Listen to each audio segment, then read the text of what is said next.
Por segundo día consecutivo se registra caída de ceniza del volcán Cotopaxi.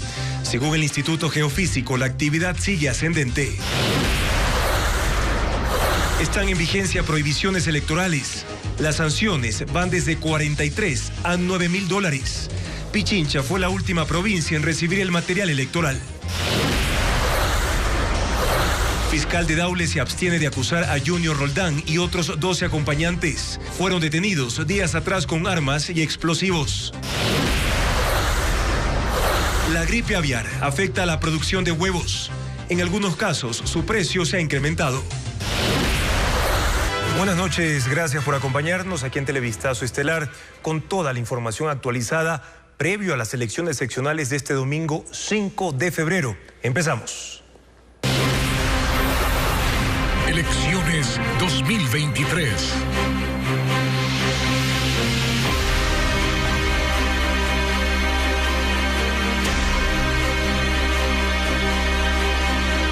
Tanto votantes como miembros de las juntas receptoras del voto pueden ser sujetos a sanciones en caso de cometer infracciones electorales. Francisco Garcés nos resume las principales faltas y multas que establece el Código de la Democracia. Presten atención. El Código de la Democracia contempla una serie de infracciones antes, durante y después del día de las elecciones. Por eso las autoridades recomiendan conocer cuáles son y evitar sanciones. La prohibición para comercializar y consumir alcohol está vigente desde el mediodía de este viernes y se extiende hasta el mediodía de lunes. Y en caso de infringir esta norma, deberá pagar $225. No acudir a formar parte de una mesa electoral acarreará una multa de $67. Quien haga proselitismo durante los comicios tendrá una sanción de $225. Y quien no vaya a votar será multado con $45. Es usual que en todo proceso electoral tengamos incidentes con personas que no respetan la ley seca. Como también es usual que existan personas que puedan intentar hacer proselitismo político ese mismo día, que también es sancionado. Hasta la tarde del viernes, el 83% de los miembros de las juntas receptoras del voto ya se habían capacitado para su trabajo del domingo. El dato es importante porque en caso de no cumplir con esta obligación, la sanción será de $43. Y quien sea miembro de junta y la abandone sin justificación tendrá que pagar entre $4.950 y $9.000. Importante tener presente porque ha existido la costumbre de algunas personas de presentarse a la instalación de la Junta Receptora de Voto, firman el acta de instalación y se retiran. La sanción más alta contemplada para infracciones es para el responsable de desaparecer o alterar documentos electorales. En este caso, la multa va de $9.450 a $27.000. Que no vayan a sentir la tentación en algún momento dado de poner valores en las actas que no son los que corresponden a la voluntad popular. Las autoridades electorales y más de 60.000 miembros de la policía y las Fuerzas Armadas tienen listo el operativo de seguridad y control de los comicios. Mientras tanto, se ha intensificado la distribución de material electoral a 2 días de las elecciones. Los kits ya fueron enviados a las provincias más alejadas y hoy ya se repartieron en Pichincha. Carla Delgado nos informa.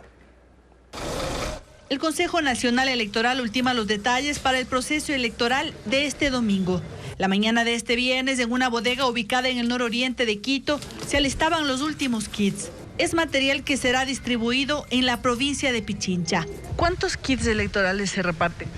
Vamos a entregar en total en la provincia de Pichincha 6.982 kits electorales. Asimismo, vamos a entregar por cada junta receptora del voto una urna blanca, una urna de color café y 3 biombos. Con esto finaliza la entrega a escala nacional. El proceso se realiza con la presencia de uniformados. El personal de las Fuerzas Armadas es quien custodia el recorrido de los paquetes, así como la vigilancia de los mismos en cada recinto. El personal de Fuerzas Armadas pernoctará el día de hoy y mañana todo lo que es lo rural, y el día de mañana distribuiremos todo el material para los recintos urbanos del Cantón Quito. Asegura que aunque se ha previsto doblar la seguridad en recintos ubicados en sectores de alta peligrosidad, en Pichincha no se ha detectado ninguno de esas características. y explica además cómo se realizará el escrutinio de las actas, una vez concluidas las votaciones.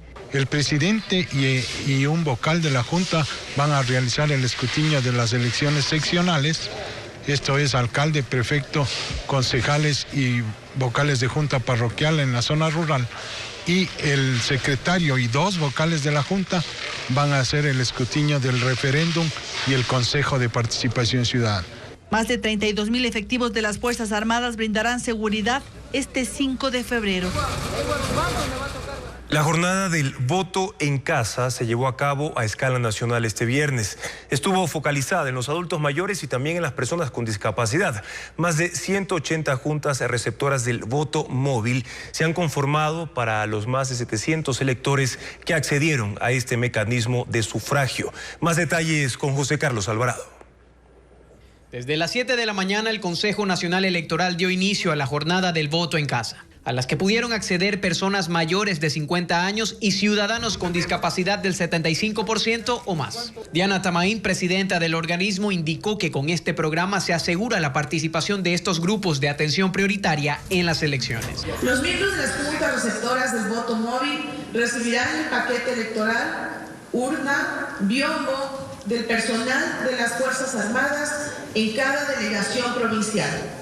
Se movilizarán en un vehículo hacia los domicilios de los beneficiarios, siguiendo ya una ruta establecida. Para esta modalidad, 711 personas a escala nacional se registraron para ejercer su derecho al voto. El CNE alistó 187 juntas receptoras del voto móvil para cumplir con los electores. En Quito, uno de los primeros votantes manifestó la relevancia de participar en estos comicios, en los que se eligen dignidades seccionales, miembros del Consejo de Participación Ciudadana, además de la consulta popular. Exactamente, yo pedí porque entonces encontramos así con sillas de ruedas, no podemos salir. Allá voté por donde corresponde votar, siempre por el país, por la democracia.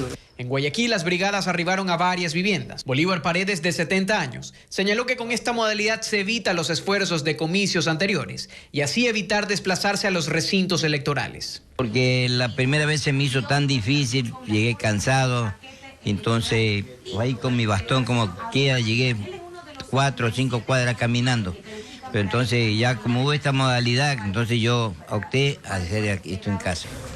El trabajo de las brigadas concluyó alrededor de las 6 de la tarde, cerrando una etapa más del proceso electoral, que finalizará este domingo 5 de febrero. Y las agencias del registro civil pasaron de emitir 11,000 cédulas diarias a 28,000 entre ayer y hoy a víspera de las elecciones. Los funcionarios de la institución esperan que el número de usuarios se incremente este fin de semana, tomando en cuenta que habrá horarios extendidos en todo el país, como nos indica Fabiola Santana en la siguiente nota.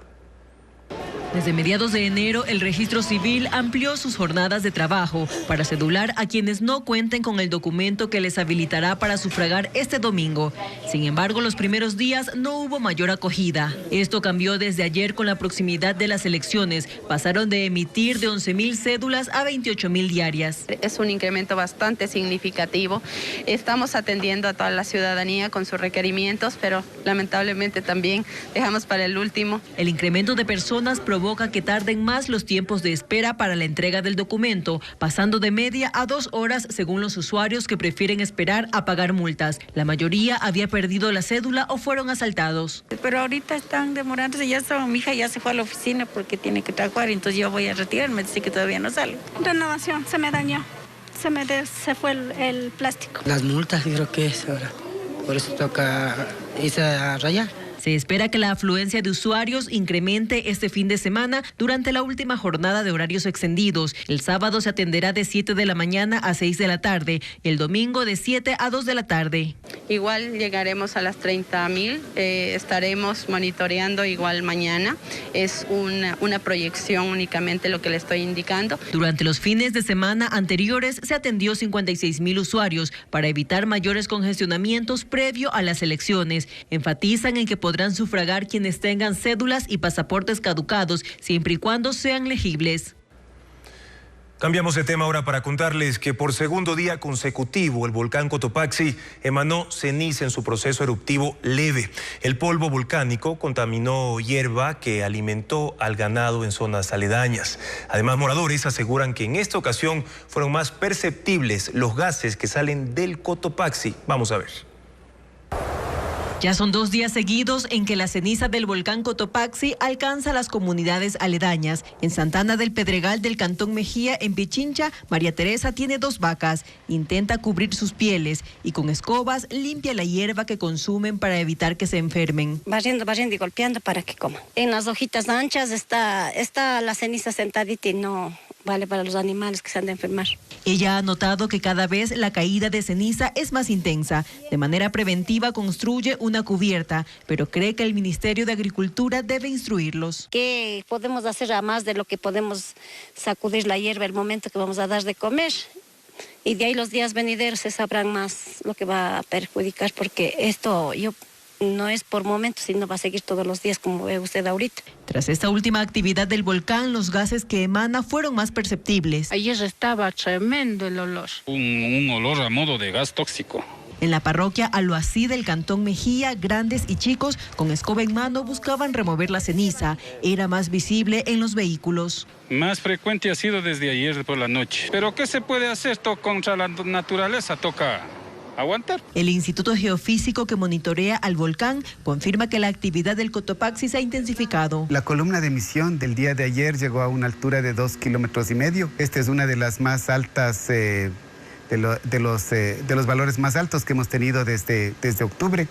¿No? Todavía es más pequeño que lo que tuvimos en el 2015. En 2015, la columna de cenizas alcanzó los 5 kilómetros sobre el nivel del cráter. De momento, la actividad se mantiene en nivel moderado.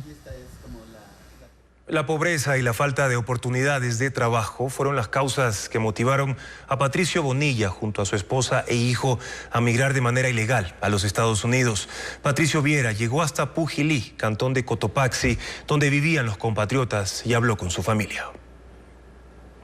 En esta vivienda, ubicada en la comunidad de Plaza Arenas, en el cantón Pujilí, provincia de Cotopaxi, Patricio Bonilla vivía con su familia. Él falleció el pasado miércoles cuando intentaba cruzar el río Bravo para llegar a los Estados Unidos. Con ellos, llegamos hasta la localidad para hablar con su papá, Segundo Bonilla, quien nos dijo que la falta de trabajo hizo que su hijo, nuera y nieto busquen el sueño americano.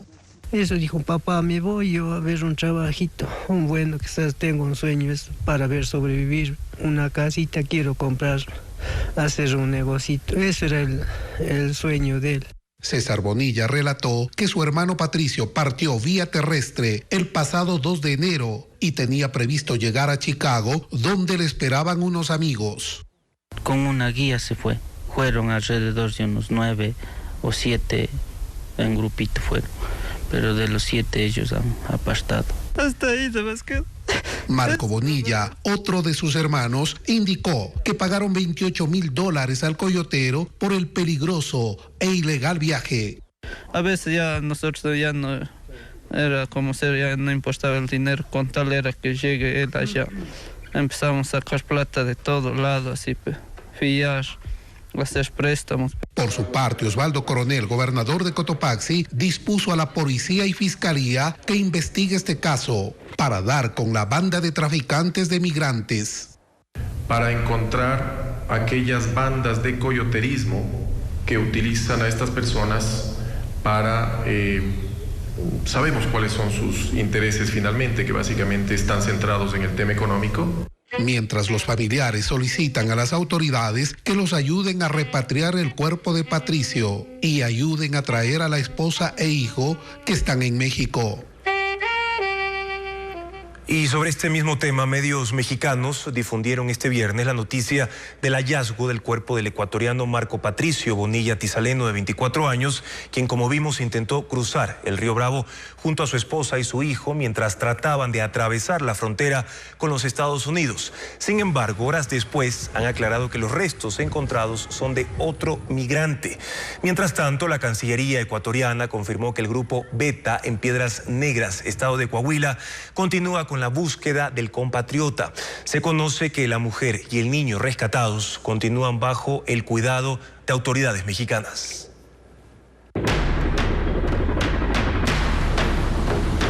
La persona que vaya a cruzar eso, mejor que no cruce, peor con niños. ¿Cómo fue? Con un bebé tan chiquito. Mi esposo se cayó, casi se va en el río con mi hijo. Muchos le comentan que es fácil, pero no, con criaturas y mujeres es muy difícil, complicado, muchas muertes.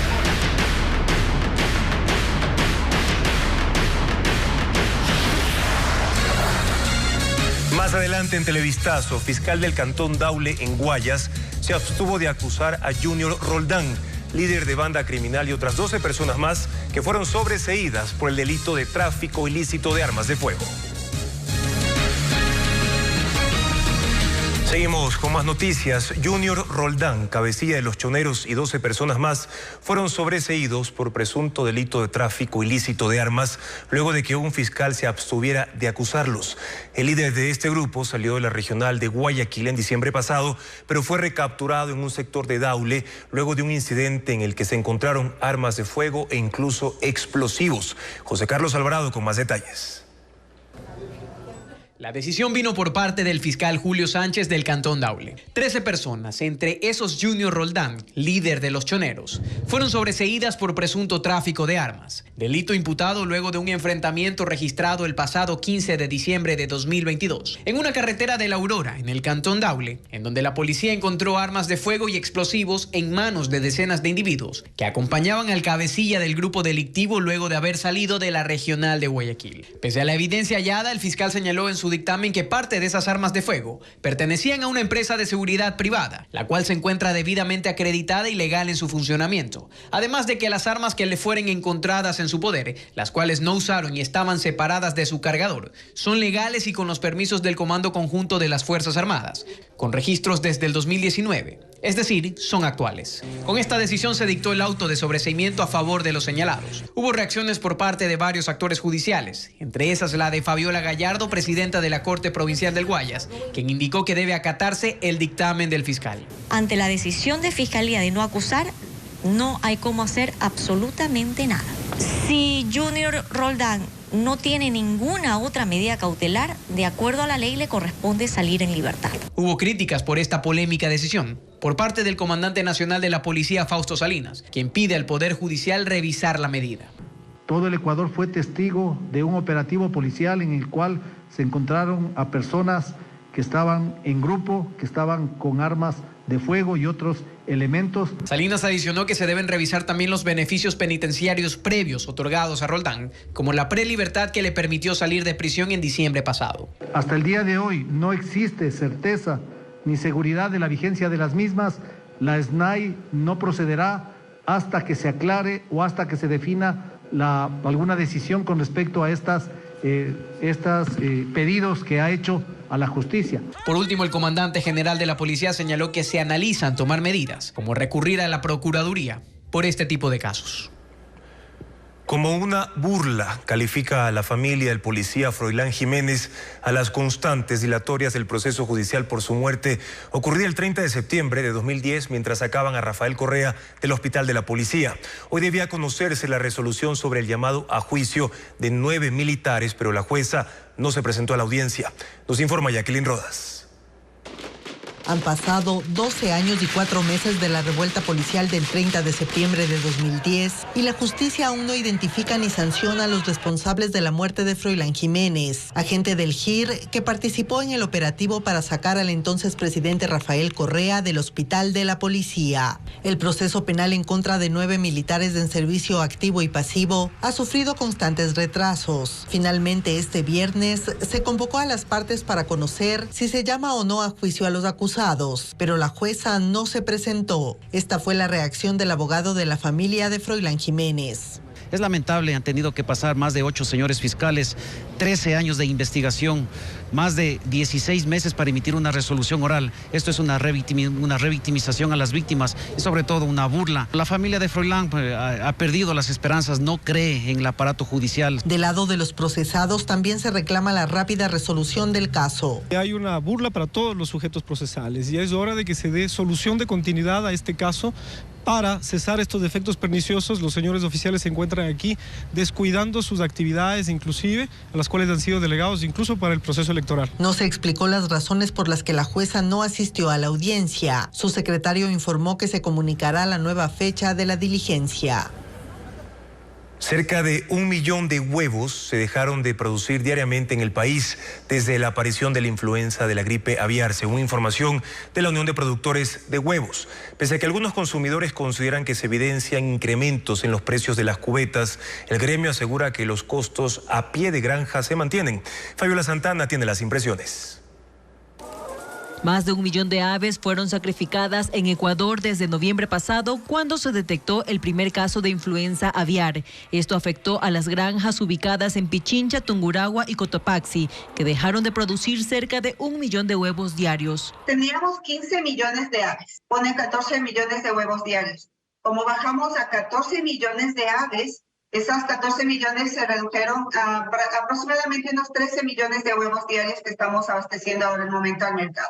A la enfermedad atribuyen algunos compradores y vendedores el incremento de precios que perciben en las cubetas de huevos. Supóngase, de este tamaño encontramos en 3,20, 3,15. Ahorita en este mismo tamaño está hasta en 3,40, 3,60. Estábamos el huevo por unidad a 12 centavos y esta semana ya se está vendiendo a 14 centavos. Sin embargo, la presidenta de la Unión de Productores de Huevos aclara que pese a la disminución de producción en un 7%, han mantenido los costos a pie de granja, por lo que consideran que lo demás se trataría de especulación que debe ser controlada. Consideramos que se está dando un tema de intermediación, de afectación, pero para nosotros los precios se siguen manteniendo. Los de 3.25, 3.30 son los huevos grandes.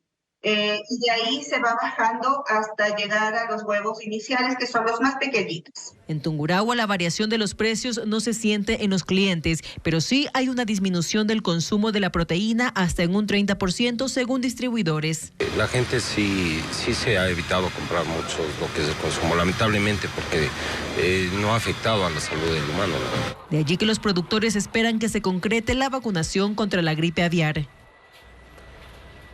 Replantear reformas en el sistema de contratación de personal y modificaciones al Código Laboral son dos de las intenciones del Ministerio de Economía y Finanzas para este año. El titular de esa cartera de Estado, Pablo Arosemena, dijo que estos cambios son necesarios para consolidar la reactivación. Así lo propondrá a los delegados del sector privado durante una reunión en Guayaquil. El informe con William Young. El ministro de Economía, Pablo Arosemena, llegó a Guayaquil para reunirse con empresarios y delegados de gremios productivos.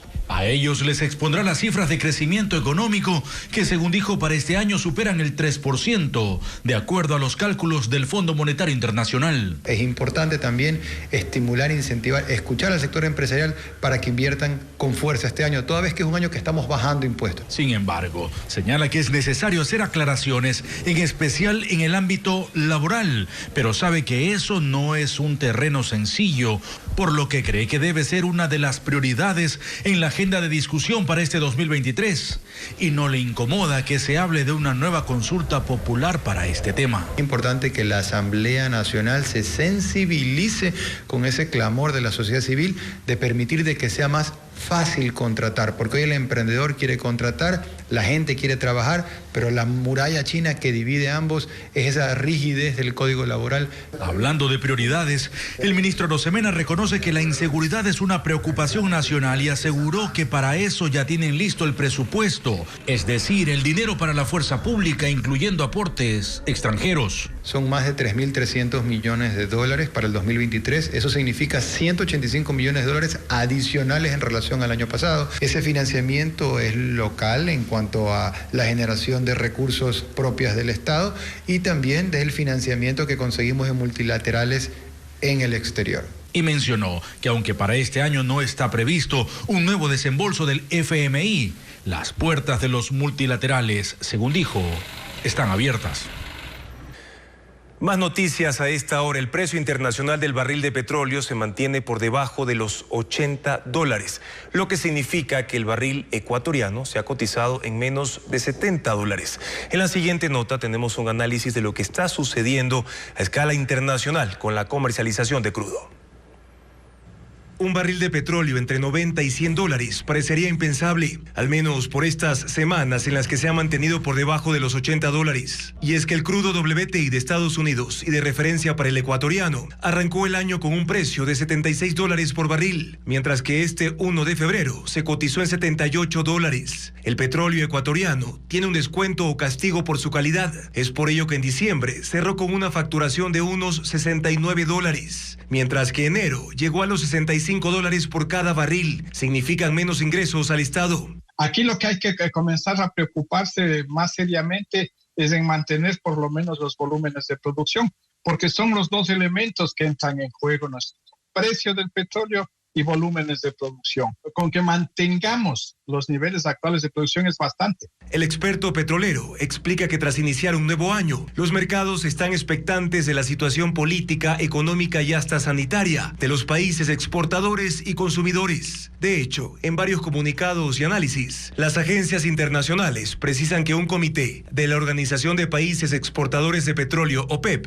recomendó mantener sin cambios la producción de crudo, mientras el mercado petrolero está a la espera de más claridad sobre la demanda de combustibles en China y los suministros de Rusia. La China acaba de terminar con las restricciones inherentes a cero COVID y eso implica entonces que tiene que reactivarse totalmente el aparato productivo de la China, fundamentalmente para consumo interno. Y por ahí entonces esa es una buena noticia porque la demanda de petróleo va a sostenerse y a incrementarse. Además, la OPEP reconoce que los precios del petróleo han tenido un difícil comienzo de año este 2023, luego de que un repunte observado a mediados de enero desapareciera para fines de mes. El presupuesto general del Estado para este año fue calculado con un barril de petróleo de $65. Si el precio internacional del crudo sigue a la baja, las arcas fiscales del Ecuador tendrán problemas de financiamiento.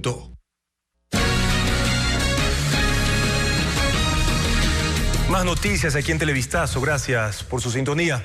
Un hombre fue asesinado en la vía principal de Durán este mediodía.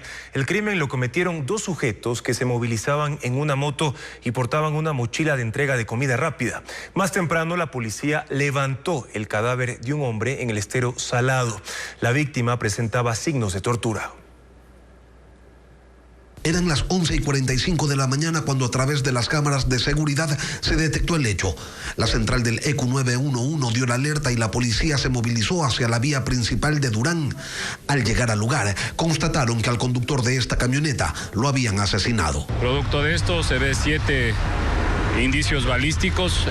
Ya las unidades investigativas tomaron el mando de la operación. Ellos están ahorita levantando información. Según versiones policiales, la víctima había salido desde Guayaquil y hasta la hora en que se dieron las declaraciones desconocían cuál era su destino.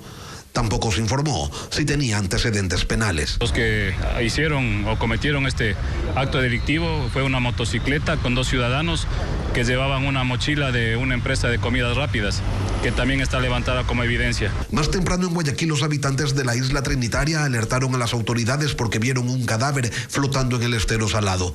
El cuerpo tenía huellas de tortura. El cuerpo se encontraba maniatado de pies y manos, pues esa es la única evidencia que se tiene. Los moradores de la cooperativa Antonio Neumann contaron que el hombre no es de la zona. Se sospecha que lo lanzaron en otro sector y que la marea lo llevó hasta ese sitio. En lo que va del año en Guayaquil, Durán y San Borondón se registran 186 muertes violentas. 8 de cada 10 crímenes se reportan en el puerto principal. La policía logró rescatar a 2 agricultores que cayeron en los engaños de una banda criminal que fingía ser de una agencia bancaria para ofrecerles préstamos. Las víctimas fueron secuestradas en Guayaquil, pero ¿cuánto les pedían a sus familiares para el rescate? Diego Cuenca nos relata todo lo ocurrido. La policía capturó a 3 delincuentes que este jueves secuestraron a 2 hombres en el Guasmo Sur de Guayaquil. Una mujer de 22 años era la cabecilla de la banda. Ella contactaba a sus víctimas a través de redes sociales. Fingía pertenecer a una entidad financiera para ofrecerle préstamos por más de $200,000, al 1% y a 20 años plazos. Se aprovechan a veces la ingenuidad, son gente del campo, como los había mencionado, son agricultores que tenían pensado invertir en un terreno para lo que es el tema de agricultura. Los captores citaron a los dos hombres, oriundos del cantón Pedro Carbo, en un centro comercial, para realizar la supuesta transacción. Allí los amedrentaron y se los llevaron bajo amenazas a una vivienda. En cautiverio les grabaron estos videos para enviarle a los familiares. Su familia pensé que es mentira, loco, su familia pensé que es mentira. Y exigirles $30,000 por cada uno para liberarlos. Cuando les citan a un lugar así, un mall o lugares que no son usuales para dichas transacciones, es mejor no caer en estos engaños. La policía también anunció que esta semana logró capturar a 8 sujetos que extorsionan a locales comerciales en el norte de Guayaquil.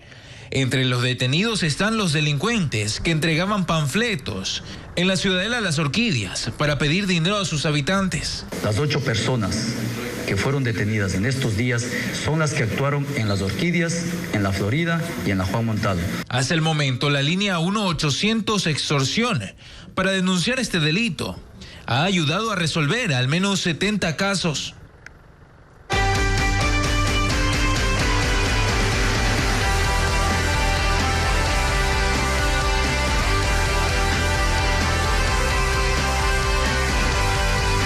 Ecuaterra. Es viernes de Ecuaterra y en esta entrega hablaremos sobre los humedales. Son ecosistemas frágiles que albergan a miles de especies. Fernando Terranova nos cuenta más.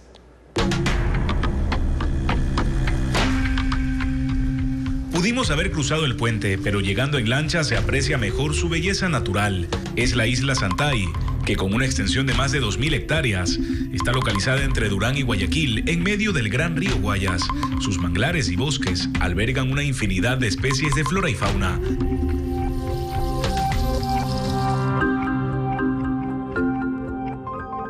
Doña Elsa es una de las más de 300 personas que habitan en la ecoaldea. Vive allí desde hace 5 décadas y la conoce tanto que trabaja de guía turística. Bueno, aquí la isla es muy bonita, muy tranquila, mucho aire, muchos yodos, el cantar de las aves, la naturaleza.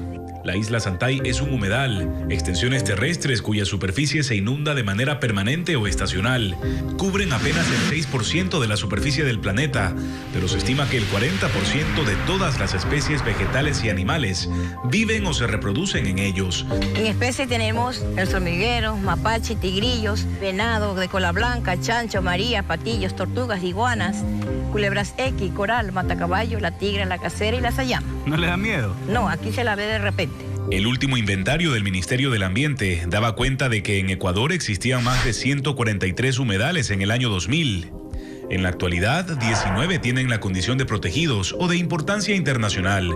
Sin embargo, se estima que serían muchos más, cientos o miles de estos ecosistemas que cumplen funciones ecológicas fundamentales.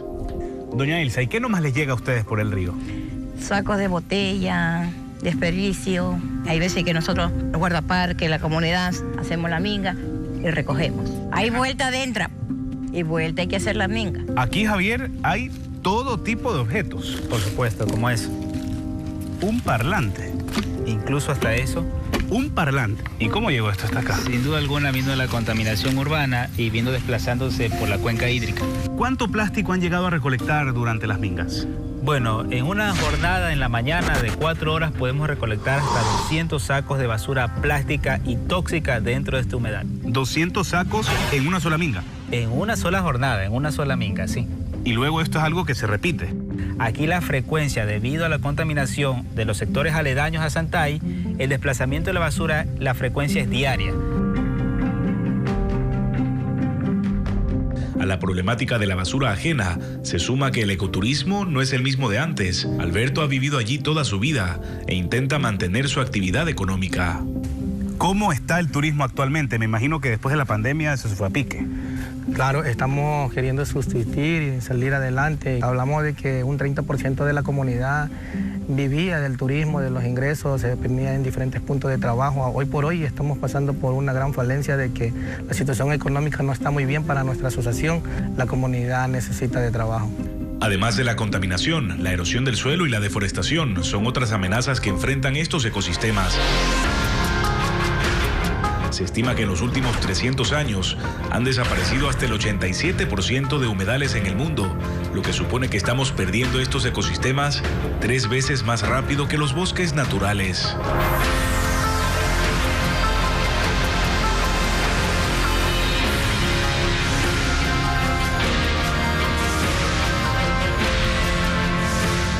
Nacional de Periodistas entregó los premios Eugenio Espejo, un reconocimiento a la labor periodística. Ecuavisa alcanzó 2 importantes galardones y otras condecoraciones. Rafael Hermida nos cuenta que además se rindió un homenaje póstumo a nuestra querida Tania Tinoco, a quien seguimos recordando con mucho cariño.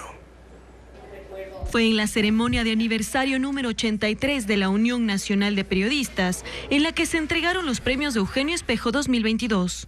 Y Ecuavisa se destacó en la gala.